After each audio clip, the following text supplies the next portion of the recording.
Eu desejo cumprimentar a todos com a paz do Senhor Jesus.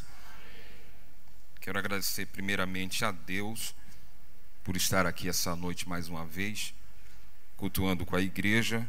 Também ao pastor Roberto, representado aqui pelo pastor Paulo Filho, e o pastor Josué, por essa ocasião e esse voto, mais uma vez, de confiança de estarmos ocupando o lugar aqui nesta tribuna para compartilhar com os irmãos e as irmãs, a igreja do Senhor, textos bíblicos e reflexões. Também parabenizando a campanha evangelizadora, a qual tem a Sala Buta, constantemente dedicada na obra, e muitos de nós, até os próprios e a maioria dos integrantes da campanha, são fruto do trabalho da própria campanha.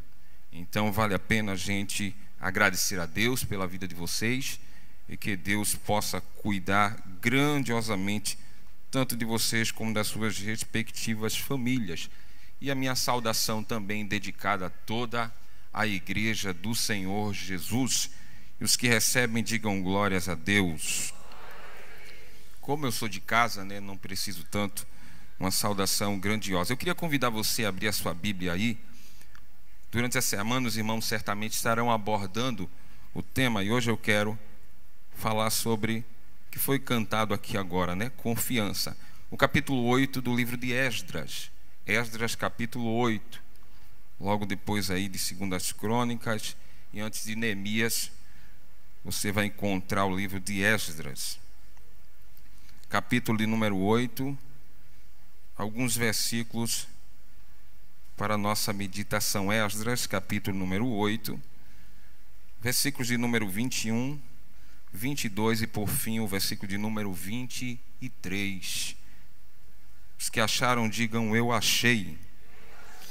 Então apregoei ali um jejum junto ao rio Ava, para nos humilharmos diante da face do nosso Deus, para lhe pedirmos caminho direito para nós e para nossos filhos e para todas as nossas fazendas. Porque me envergonhei de pedir ao rei exército e cavaleiros para nos defenderem do inimigo no caminho, porquanto tínhamos falado ao rei dizendo: a mão do nosso Deus é sobre todos os que o buscam para o bem, mas a sua força e a sua ira sobre todos os que o deixam. Versículo 23.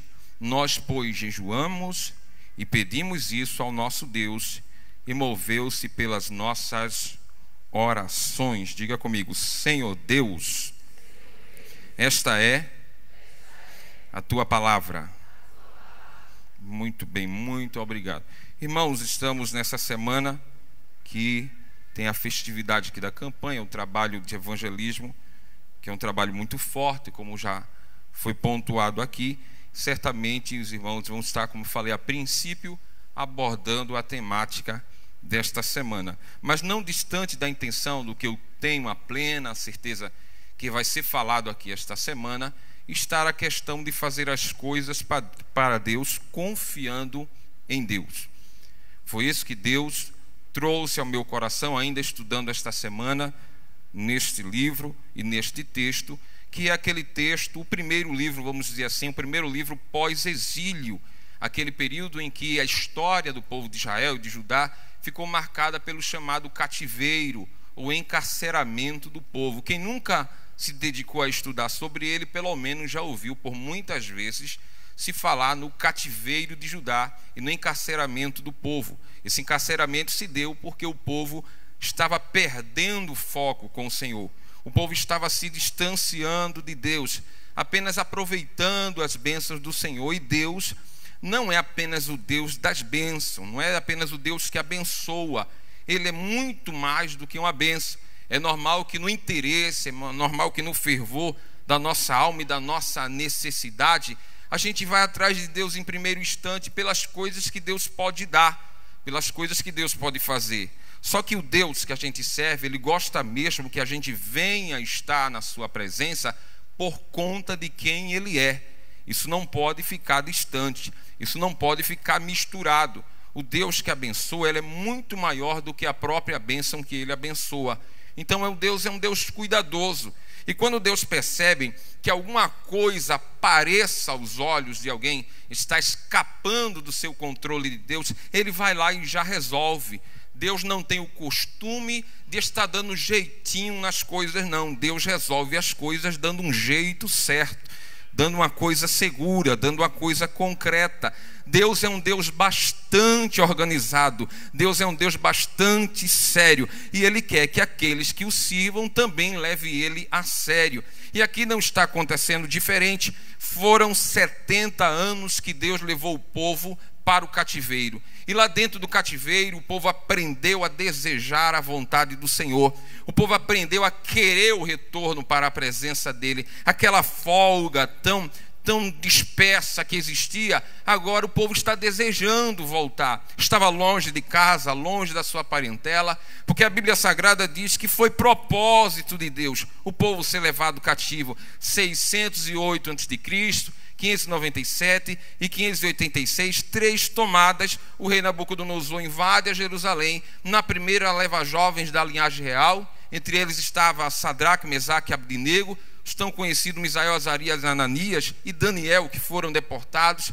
Em 597, 11 mil judeus foram deportados novamente para a Babilônia, e entre eles estava o profeta Ezequiel, que ele mesmo narrou que no 30º ano, no 4º mês, no 5º dia do mês, estando ele meus cativos junto ao rio Quebar, ele narra que na sua idade ele estava deportado e estava lá na Babilônia junto ao rio Quebar. Em 586, a última tomada, quando os muros são derrubados, o templo é agredido e as portas são queimadas a fogo. Quem ficou, ficou na pobreza.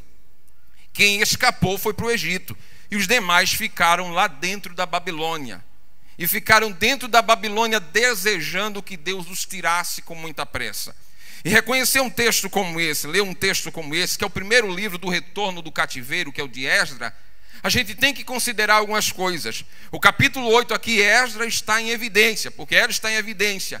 Esdras está no comando do retorno. E quem era Esdras? Esdras era um escriba.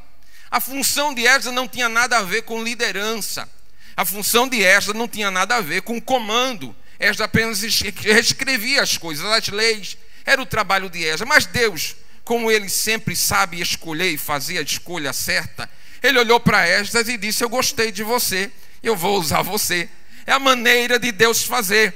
Deus não tem a mania de perguntar nada a ninguém, não. Porque se Deus perguntasse, Deus era inseguro. Se Deus perguntasse, ele tinha dúvida no que faz. Deus, quando resolve olhar para alguém e dizer é você, ele já sabe até do que vai acontecer amanhã. Ele já sabe que você vai vir com o kit completo, eu posso dizer assim. E o kit completo já vem envolvendo o teu temperamento, já vem envolvendo, me permita, as suas mazelas. Mas Deus sabe trabalhar na nossa vida, sabe colocar a gente da maneira que Ele quer. Nosso Deus é fiel, é grande, Ele não erra. E Ele colocou Esdras. E Esdras está aqui para levar o povo. Deixa eu dizer uns pormenores desse texto aqui. Esdras recebeu a liberdade com o povo. Vamos embora. Olha, da Babilônia para Jerusalém, se formos falar em distância, eu não vou dizer o cálculo para eu não errar, mas em dias eu vou dizer a você, era cerca de 4 meses de retorno. O caminho de volta tinha muitas colinas, tinha muitos montes, tinha muitas vilas e tinha caminhos estreitos, caminhos que se tornavam muito perigosos. E por que vem em evidência o perigo do caminho para nós essa noite aqui? Porque o povo estava retornando. Diga comigo, o povo estava retornando. E o povo não estava retornando como queria. Nem todo mundo voltou com Esdras. Alguns iam voltar com Neemias. Ainda tinha também lá o livro de Ageu, o profeta, falando que instruindo a Zorobabel, dando força a Josué. Todas essas coisas estavam acontecendo. O interessante é que o povo está retornando. E retornando para a terra prometida. E por que o caminho agora é perigoso do retorno? Eu vou esclarecer para você. Porque a gente tem que fazer algumas considerações nesse texto. E a primeira consideração que a gente tem que fazer nesse texto é o sentimento do povo. Que sentimento é esse? Não está escrito aqui no capítulo 8, mas se você for no Salmo 137, lá está escrito: junto a um dos rios da Babilônia, ou à margem do rio da Babilônia, nos assentamos e choramos, e nos lembramos de Sião, e os salgueiros que haviam ali penduramos as nossas harpas. E aqueles que nos levaram cativos diziam assim: cantem para nós um dos cânticos de Sião. E aquele que nos oprimia, dizendo: queremos ouvir um daqueles louvores. Mas como nós entoaremos louvores a Deus, estamos nós em terra estranha.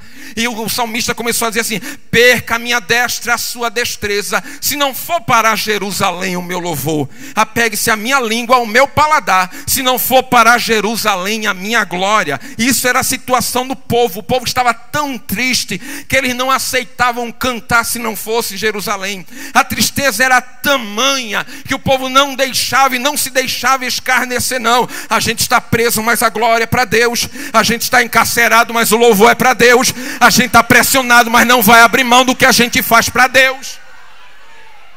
Hoje em dia, com pouca coisa, tem gente aí deixando Deus. Uma encravada faz gente se desviar. Namoro acabado faz gente deixar a igreja. Não recebeu oportunidade, já quer mudar de casa, de cidade, quer mudar de bairro, até de planeta. E aquele povo encarcerado, cativo, dizendo assim: não, a gente veio aqui, mas não queríamos vir. Mas se é para estar aqui, a gente vai estar aqui. É só para Deus a nossa glória.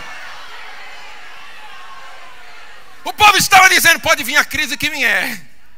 Mas aprendemos que a crise com Deus é melhor do que a folga sem Deus. Aquele povo estava aprendendo. O sentimento do povo era de tristeza. Ora, tem um homem que vai comandar. Não eram 6 homens com espadas na mão, escudo, habilidosos em batalhas, ou em vencer salteadores no caminho. Não, era um povo que ia voltar. Um povo que ia voltar desanimado. Quando o portão abrisse, iam se animar. Mas quando voltasse, iam encarar uma barreira. Que barreira? Jerusalém ficou em ruínas.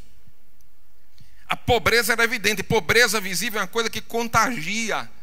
Por isso que lá em Ageu, quando o povo resolveu sair por causa do decreto, quando o povo vai, eles vão se deparar com o quê? Com as ruínas. E quando se depara com as ruínas, bate o sentimento de: cadê a casa que estava aqui? Cadê o templo que estava aqui? Onde vamos alcançar e arregimentar recursos para a reconstrução do templo? Estamos pobres e desanimados. Aí aparece o Deus que a gente serve, sentado no trono, dizendo: Ageu, me permita a expressão ilustrativa, vai no ouvido de Zorobabel, vai no ouvido de Josué e diz que volta com o povo. E diga ao povo que não se preocupe com a pobreza não, porque minha é a prata, meu é o ouro, e eu dou a quem eu quiser.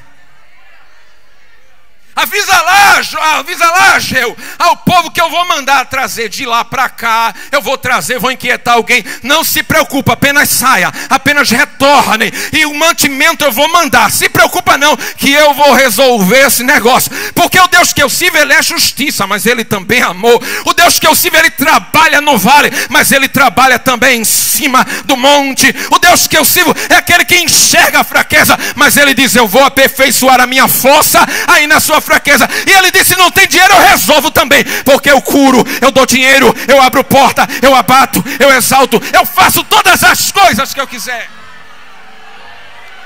Eu não sei se você acredita no Deus que eu estou falando e pode dar uma glória voluntariamente para Ele. Deus vai resolver algumas coisas. Deus vai resolver algumas coisas. Ele vai resolver porque Ele domina. Ele vai resolver porque Ele pode. Ele não se sente obrigado a resolver. Ele vai resolver porque Ele pode resolver. Porque o que você perdeu o controle agora, Ele viu desde o começo. E Ele sabia que eu e você estaríamos nesse devido estágio agora. Mas esse estágio agora fez a gente olhar para cima e desejar voltar. Se você folhear as páginas da Bíblia, você vai ver que o primeiro desejo de voltar foi no Éden. Adão e Eva pecou. Adão, vou usar a expressão aqui, pastor, me permita. Cai fora, Adão. Adão ficou fora do Éden. Atrás das costas dele uma espada rodeando aqui, não entra mais. O desejo de Adão era o que? Voltar. Adão agora tem que encarar o caminho daqui para frente. E quem vê a saída de Adão do Éden, vê ele desaparecer no mapa, vai encontrar o retorno do homem lá no Apocalipse. Quando João tem a revelação da cidade santa, o pé de árvore lá, aquela planta lá. Então parece que o trajeto do homem sempre foi voltar. A gente percebe que Abraão saiu da terra dele depois do capítulo 12. E Deus disse: sai da tua terra, do meio da tua parentela, e vai para um lugar que eu ainda vou te mostrar. E por onde Abraão passou, depois está Ezequiel profetizando: voltem, voltem. A Bíblia Sagrada diz que José chegou no Egito e ficou a segunda pessoa do faraó. Fome lá na terra do povo de Deus, em Canaã. Por causa da fome ele traz o povo procria e começa a voltar. O trabalho de José foi te livrar o povo da fome, dar o livramento, mas o de Moisés era fazer o povo voltar. Parece que voltar sempre foi uma coisa muito ligada com o crente, muito ligada com o povo de Deus, porque nós somos muito frágeis para o auditivo, para o visível. O mundo é colorido, de vez em quando a gente está se encantando com as cores do mundo. Os sons que o mundo oferece às vezes desvirtua a gente da voz de Deus, e a gente fica meio que aqui pensando ali, fica meio olhando para cá, imaginando lá, e Deus dizendo: eu quero você olhando para mim, eu quero você olhando para mim. Eu estava evangelizando com um grupo de jovens, e a gente se deparou numa rua que lá tinha uma chamada boca de fumo. E quando na boca de fumo vai saindo um rapaz. Quando vai saindo um rapaz, eu parei ele assim, dei a literatura a ele, e aquele homem disse assim: olha, não venha falar comigo nada não, de Bíblia não, que eu era crente até determinado dia. E falando comigo disse: eu não vejo um pastor na rua evangelizando. Também não disse a ele que eu era pastor. Fiquei calado. Ele disse: o que é que você tem a dizer para mim? Quando eu fui abrir a boca para dizer, ele disse: não venha dizer para mim, olhar para Jesus, autor e consumador da vossa fé. Ele disse: você está pregando para mim. Eu disse: eu tenho uma coisa para dizer para você. Ele: diga. Olhar para Jesus, autor e consumador da sua fé. Ele disse: por que você está repetindo isso para mim? Eu disse: porque em algum momento da sua vida você tirou os olhos dele. E quando a gente tira os olhos dele, a gente costuma não admitir. A gente vai culpar a igreja, a gente vai culpar o pastor, a gente vai culpar o cantor, a gente vai culpar quem for, a gente vai culpar o presidente, para não assumir que tirou os olhos de Deus essa noite. Não, Deus está dizendo: olha para mim no começo, olha para mim no meio, olha para mim no fim. Eu quero a minha igreja olhando para mim, porque eu sou o provedor das coisas que você precisa. Dá uma glória mais forte, por gentileza aí. Foi ele o provedor do fôlego para você dar essa glória aí a ele. Você pode levantar a sua mão assim e bendizer o nome do Senhor? Foi ele o provedor da força do seu braço. Se eu fosse você, enchia este lugar de glória. Se você tem desejo, mas não perca a oportunidade de adorar a ele. Acredito que aqui dentro tem pessoas enfermas, ou representando outros enfermos, mas não perca a oportunidade de adorar aquele que pode no estalar de dedo resolver o problema da enfermidade, se assim ele quiser. Se daqui para o final do culto ele dizer que vai curar, eu digo. Se daqui para o final do culto ele dizer que vai abrir a porta, eu digo. Mas agora ele está dizendo: olha para mim, confia em mim.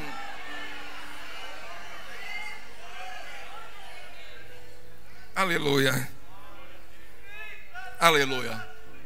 O capítulo 44 do livro de Isaías é uma consideração histórica que a gente tem que fazer. Por que é uma consideração histórica?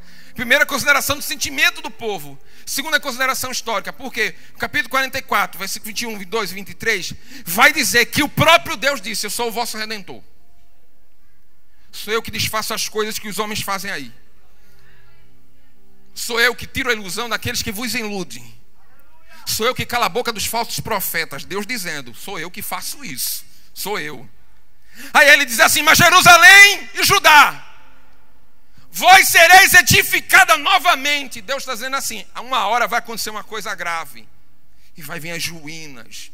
Deus já está enxergando na profecia do profeta Isaías. Ele está dizendo assim: vai vir bronca aí.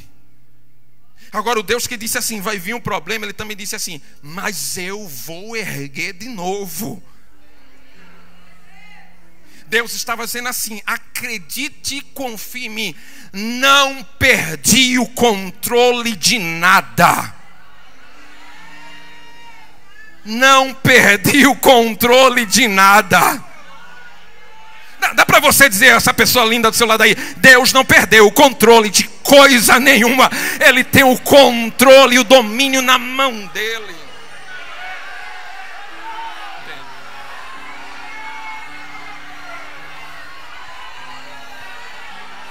Pode dar mais glória que ele merece. O controle é dele, o controle é dele, o controle é dele. O controle é dele, o controle é dele.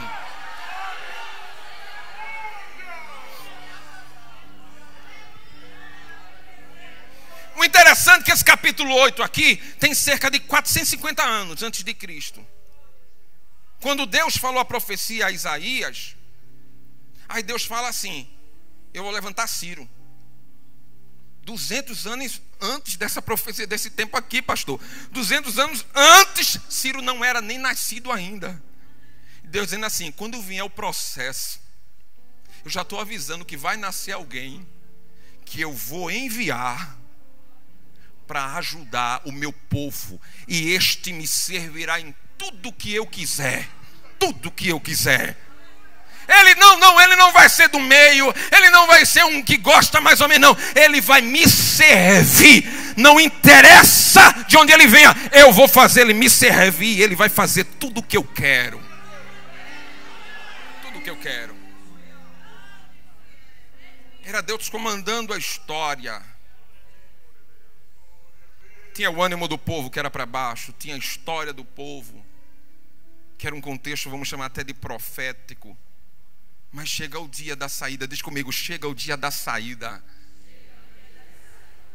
O decreto de Ciro acontece. Esse livro de Esdras é dividido em duas partes. A primeira parte dele é sobre o decreto de Ciro, e a segunda parte sobre o ministério do Esdras.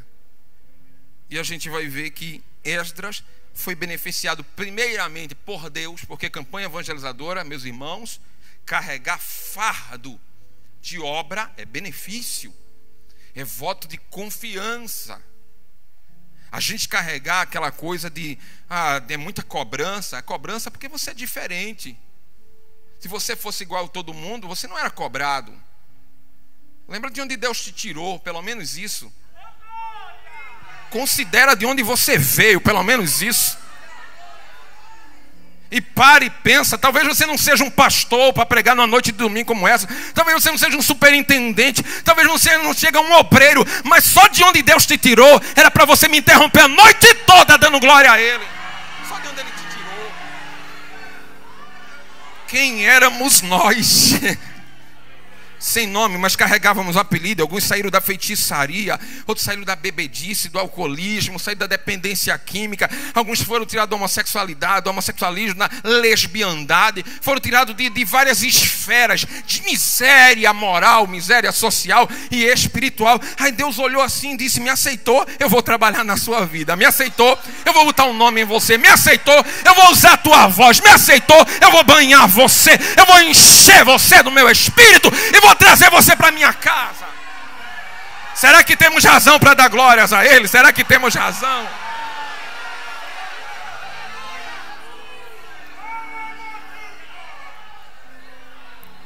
Você não sabe o amor que Deus tem pela sua vida. Você não sabe o amor que Deus tem pela sua vida. Esdras, vamos embora, vamos. Aí Esdras pensa assim: e como a gente vai levantar o mantimento?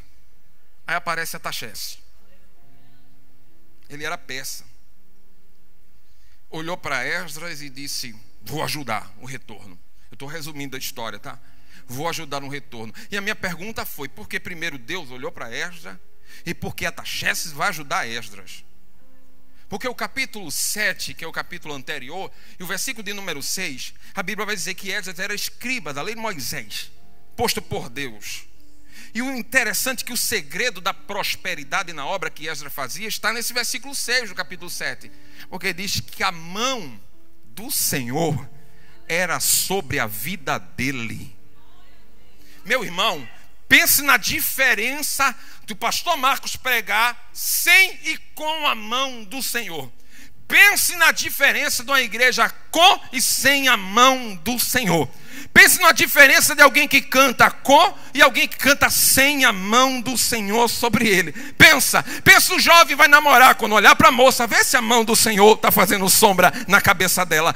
Pensa a moça, quando for namorar e olhar para o rapaz, vê se tem uma sombra de uma mão sobre ele. Pensa na tua decisão, se tem a sombra da mão, porque é uma coisa que é de comum você encontrar no livro de Esdras dizendo assim: a boa mão do Senhor era sobre nós. A boa mão do Senhor nos livrava. A boa mão do Senhor nos ajudava. A boa mão do Senhor nos tratava. A boa mão do Senhor nos guiava. A boa mão do Senhor nos conduzia. A boa mão do Senhor nos curava. A boa mão do Senhor nos protegia. Fecha os olhos e adora por 30 segundos aí. Dá glórias para Ele, porque a boa mão do Senhor está sobre a sua vida. Você não morreu por causa da boa mão do Senhor.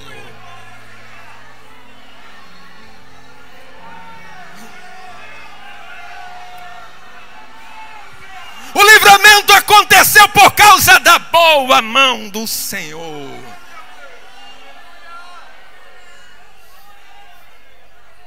A boa mão do Senhor. Você nem imaginava que foi a mão do Senhor. Não dá nem para atribuir que isso foi força sua vencer. Foi a boa mão do Senhor. E quando a boa mão do Senhor está sobre a nossa vida, tudo tem um tempo para dar certo.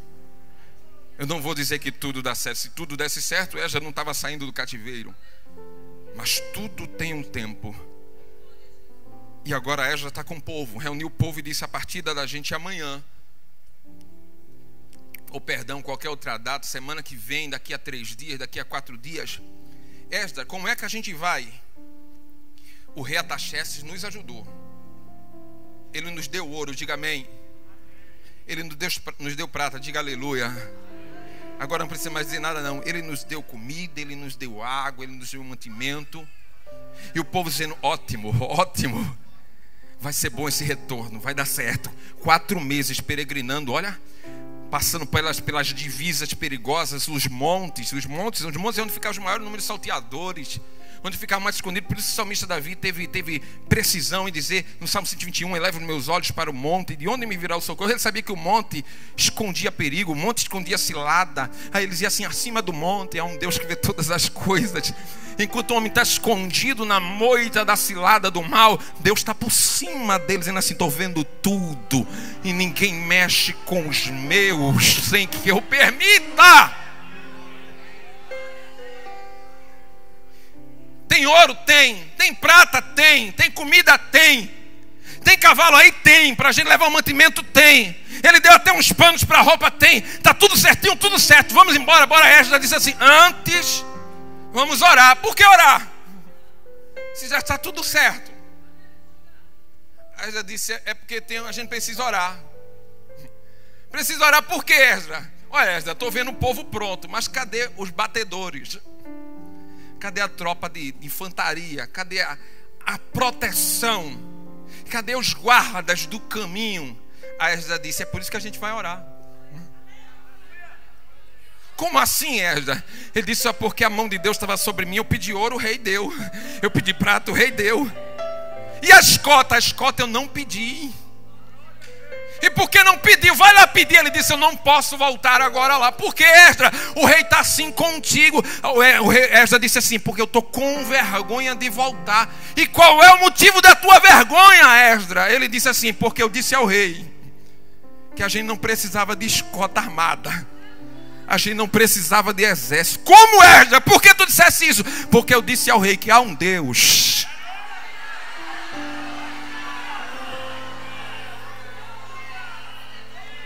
Não, Esdras, peraí, calma, Esdras. Eu não acredito que você esqueceu de pedir as contas. Eu não esqueci, não. Eu só passei para ele o que eu confio nele. O rei disse: tu quer uma escota? Tu quer um exército na frente liberando passagem? Não, por que não? Porque nós já temos o general dos generais que vai na nossa frente. Nós já temos um exército, meu irmão, que a gente nem vê, mas ele já está na frente e está dizendo assim: 1000 cairão ao teu lado, 10.000 à tua direita, mas você não será. Deixa eu ver quem confia nesse Deus. Aos seus anjos dará ordem ao teu respeito. Você está louco, Esdras? Não, estou confiante. Esdras, o rei não se sentiu desmerecido, não. Ele achou impressionante. Como é que alguém vai transitar 4 meses, em faixa de 4 meses, um caminho tão perigoso, sem um soldado com espada na mão? O rei olhou para mim, deixa eu ilustrar. O rei olhou para mim e disse assim: você deve confiar muito no seu Deus, e esse Deus deve favorecer você demais. Como pode, Esdras? A Esdras disse assim: sabe por quê, rei? porque o meu Deus está perto, junto, assim, com aqueles que o temem. Sabe aquela coisa, quando Esdras disse que a questão é de temor a Deus, ele não disse aqueles que são perfeitos, porque desta parede até o final da igreja achar a perfeição está complicado. Crentes que são perfeitos em estações do ano. No verão é gente fina com Deus, no inverno está para baixo. Crentes que são perfeitos por épocas. No carnaval se sente fraco. Aí dia das mães está crente para alegrar o pai e a mãe. No culto se entrega. No São João se desvia de novo. Volta no 7 de setembro marchando. Passa o Natal com os pais. No carnaval já sai de novo. Esse tipo de gente na concepção do pastor Marco é aquela que não merece nada. Aí Deus diz assim: mas o problema não é esse. Uma hora eu vou pegar ele ou pegar ela pela beca. Mas o problema todo é porque ainda tem temor no coração dele. Se acabar o temor, a mão sai. Se acabar o temor, o negócio se complica. Mas quando eu encontro temendo, eu sei dar jeito nas coisas que não tem jeito. Eu sei resolver problema de fraqueza. Eu sei tratar com meu povo. Eu sei tratar com o rei, sei tratar com o plebeu. Eu sei tratar com a rainha, eu sei tratar com a plebeia. Eu sei tratar com o pobre, eu sei tratar com o rico. Eu sei tratar com o negro, eu sei tratar com o branco. Eu sei tratar com o obreiro, eu sei tratar com o congregado. Eu é que sei tratar, eu é que sei tratar. E quando alguém está temendo diante da minha presença, pode se preparar que vai ter tratamento de Deus. E essa noite não é diferente. Oxalá que todo mundo aqui estivesse bem, mas essa noite, meus queridos obreiros e queridos pastores, Deus está tratando com algumas pessoas aqui dentro. Eu quero ser tratado por Deus. Eu quero ser tratado por Deus. Mas eu preciso confiar que Ele trata bem. Olha, conta-se que um homem, ele chegou num leilão de peças antigas. E nesse leilão tinha lá vários artifícios e objetos para serem leiloados. E ele pegou um violino velho e colocou assim em cima e disse: já está aberta as propostas. Não sei como fala lá, tá? Estão abertas as propostas. Os lances, lembrei. Estão abertos os lances. Quem dá o primeiro lance? Olha aqui para o pastor Marcos, que já estou encaminhando para o final. Quem dá o primeiro lance? Ninguém deu. Alguém se candidata a dar o primeiro lance deste violino do ano de não sei quanto, e estimado valor histórico, alguém dá um lance aí? Ninguém deu. Daqui a pouco, sabe o que acontece? Da bancada assim da direita, levanta um senhor. Ele vem, pegou aquela varinha, pegou o violino e começou a tocar. Quando ele começou a tocar, apareceram os lances. Eu dou 50, eu dou 100, eu dou 500, eu dou 1000. Foi aumentando o lance. Foi aumentando o lance. Por que, pastor Marcos, isso? E por que o lance foi aumentando? Porque só sabe o valor do instrumento quem sabe tocar nele. Só quem toca sabe o valor que ele tem. Mostra aqui a tua mão direita. Mostra a mão direita assim, para você me entender. Não é obrigado e até constrangedor, mas faz o seguinte: toca no ombro dessa pessoa do teu lado assim e diga assim: Deus sabe o teu valor, por isso que Ele sabe te tocar. Por isso que Ele sabe te tocar. Por isso que Ele sabe te tocar. Deixa eu ver se Deus pode tocar em você aí. Deixa eu ver. Eu tenho 2 minutos. Eu queria esses 2 minutos dando glória, dando aleluia. Eu queria esses 2 minutos dizendo a você: você vai voltar para casa com ouro, vai voltar para casa com a prata. Deus não vai deixar ninguém roubar aquilo que Ele te deu. O caminho é difícil, mas você vai voltar. Vai aparecer salteadores, mas Deus vai aparecer dando livramento para você. Vai aparecer assaltantes tentando furtar aquilo que Deus te deu. Mas ele é seu. Vai para casa com o que é seu. Vai para casa com o que é seu. Vai para casa com o que é seu. vai para casa com o que é seu. Deus não vai deixar, pode ir no caminho, confia, confia.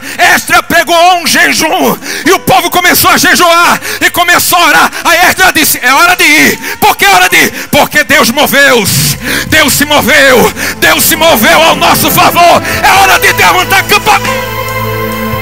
Adora, adora, Deus se moveu.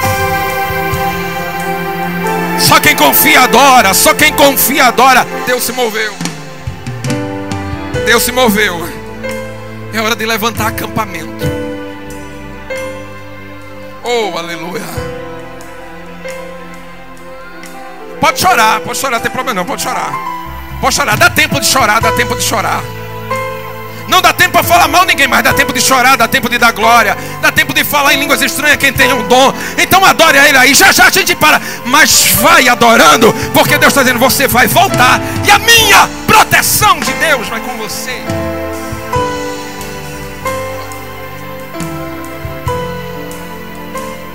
Dá para você ir para casa alegre essa noite? Dá para você ir para casa convicto essa noite que no caminho Deus está dizendo assim: eu estou te protegendo.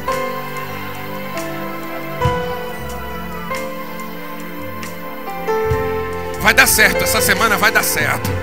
Vai dar certo, vai dar certo, vai dar certo, vai dar certo, vai dar certo. Está no caminho. Ei, mas Esdras foi sincero em falar para o rei: ele está perto de quem o teme, distante. E a ira dele se levanta contra quem o afronta, contra quem o despreza, contra quem não reverencia. Eu acho que é uma boa oportunidade para você passar para a tropa que vai voltar para Jerusalém. Sabe aquela coisa? Sabe aquela coisa que o pastor Josué falou no começo do culto? Ele disse: o Espírito Santo de Deus, me recordo, está com interesse em falar conosco. Você já sentiu saudade de um lugar que você nunca foi? Eu tenho saudades do céu. Eu nunca fui lá. Mas é porque aqui dentro tem alguém que é de lá. E eu tenho medo de espreguiçar com a mão para cima para Deus não me arrebatar, me levar, de tanta vontade que eu tenho de ir para lá. Mas se Ele voltar agora, você vai?